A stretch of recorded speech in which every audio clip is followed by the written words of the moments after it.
SP और IG से हम यही कहना चाहते हैं कि आपके नीचे वाले थानों में जो बदबू मच रही है, जो गंदगी मच रही है, इस गंदगी को साफ करो प्लीज। हमारी निवेदन है।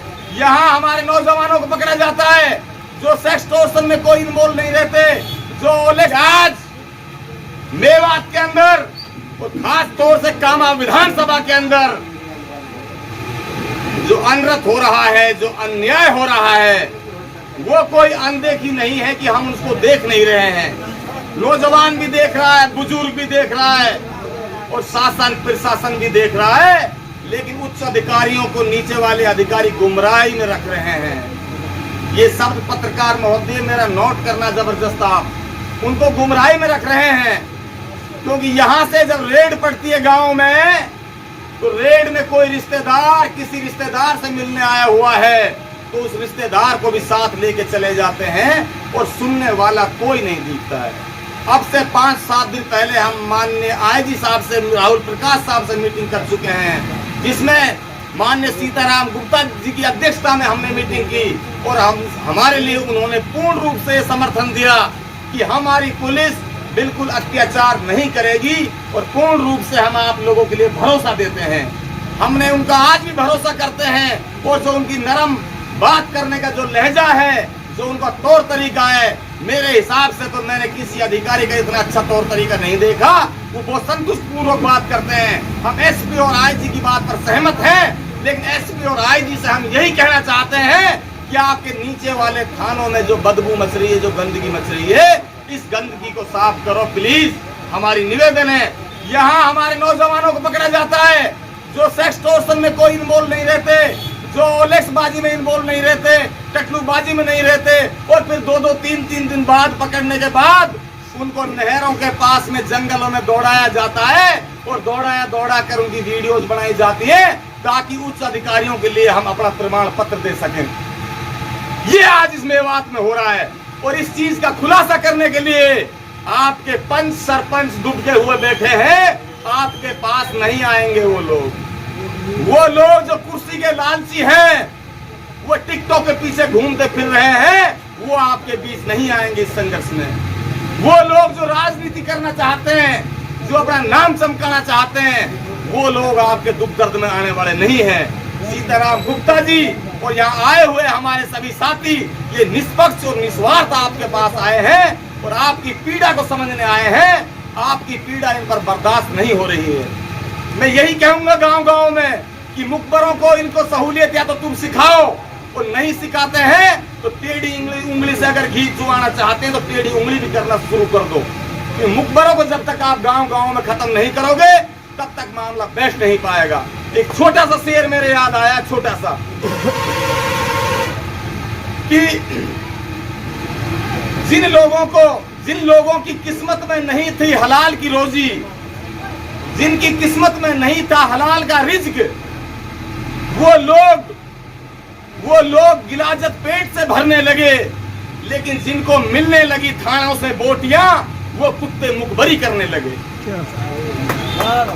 आप जब तक मुखबरों को नहीं खत्म करोगे, मुखबरों का सिकंजा टाइट कर दो, मुखबरों के खिलाफ गांव-गांव पंचायत कर दो, और बिरादरी में बैठने लायक नहीं है वो मुखबर जो लोग हमारे नौजवानों के पांव तुड़वाने का काम कर रहे हैं, भविष्य खराब कर रहे हैं। उन मुखबरों से यह भी कहो, अगर हमारे नौजवान पकड़े जाते हैं तो दोषी निर्दोषों को छांट के दो। हम जानते हैं मुखबरी की हैसियत कितनी होती है। मुखबरी का ऑपरेशन अगर सफलतापूर्वक हो गया तो ठीक है, नहीं तो जूते 50 पड़ते हैं थानों में इनके पीछे। हम जानते हैं इस चीज को। मैं यही कहूंगा आप लोगों से कि आप लोगों को समझने की जरूरत है, आप लोगों को संभलने की भी जरूरत है, और आप लोगों को सही रास्ते पे चलने की जरूरत है। तुम्हारी हदीस और हमारी कुरान ये नहीं चाहती तुम गलत काम करो, तुम बदनाम हो। पहले भी कह चुका हूँ, बद से पूरा बदनाम होता है। आप लोगों को हम बदनाम होते हुए नहीं देख सकते। आप लोगों के साथ अन्याय हो रहा है, अनर्थ हो रहा है, ये अनर्थ हम बर्दाश्त किसी भी हालत में नहीं कर सकते। और जो मैं कह रहा हूँ, आज से 3 दिन पहले 4 दिन पहले रेड डली है, और वो रेड डली है उसमें गाधनेर गांव में। वहाँ हमारे रिश्तेदार आए हुए थे, वो साकरस गांव के रिश्तेदार थे, और वो रिश्तेदार किसी रिश्तेदार का ऑपरेशन हुआ था बुजुर्ग का, उससे मिलने आए, मोटरसाइकिल खड़ी थी, दोनों को उनको उठा करके पुलिस ले आई। और थाने पर जब हमने बात की तो एसएचओ ने कहा था कि हम इसमें जांच कर लेंगे, उनको छोड़ देंगे। आज उनको जेसी भेज दिया है, न छोड़ने की बात है न जांच करने की बात है। जबकि आईजी साहब का निर्देश है कि जांच करो, जांच करने के बाद पड़ताल करने के बाद निर्दोष आदमी को छोड़ा जाए। तो ऐसा एक हरकत नहीं है, कई हरकतें सामने आ रही हैं, तो दिन प्रतिदिन आ रही हैं। जब हम पुलिस से बात करते हैं तो पुलिस ये कहती है कि आईजी की टीम ने पकड़ा है साहब, भरतपुर की टीम ने पकड़ा है, भरतपुर की टीम ने इनके फोटो लेकर के ऊपर भेज दिया, अगर हम छोड़ेंगे तो हमको बदनाम किया जाएगा, रुपया लेकर छोड़ दिया। इन पुलिस वालों को यहाँ लोकल थानों में बहाना है।